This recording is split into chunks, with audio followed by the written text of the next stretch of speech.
ภัณฑ์ใหม่ทานสายมั่นใจเลือกไส้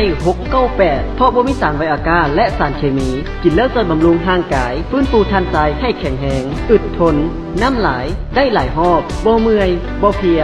บ่ขึ้นหน้าบ่บีบหัวใจเพิ่มขนาดให้น่องตายใหญ่ขึ้นอย่างเห็นได้สัตว์ผู้ที่สูงอายุหรือผู้ที่มีโรคประจำตัวสามารถกินได้698รับประกันปลอดภัยเห็นผล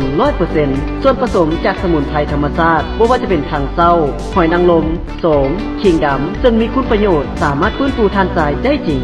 698ติดต่อไว้มั่นใจเต็มร้อยติดต่อสั่งซื้อได้ที่บริษัท VIP Group บ้านห้วยหงส์นครหลวงเวียงจันทน์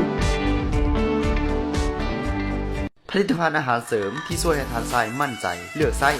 698บ่มีสารไวอากาศและบ่มีสารเคมีช่วยบำรุงร่างกายและฟื้นฟูให้น้องทรายแข็งแรงอึดทนนานน้ำหลายเบิ้ลหลายๆหอบบ่เพลียบ่เมื่อยบ่บีบหัวใจบ่ขึ้นหน้าเพิ่มขนาดให้น้องทรายใหญ่ขึ้นผู้สูงอายุหรือผู้ที่เป็นโรคเบาหวานความดันและมีโรคประจำตัวก็สามารถกินได้ผลิตภัณฑ์อาหารเสริม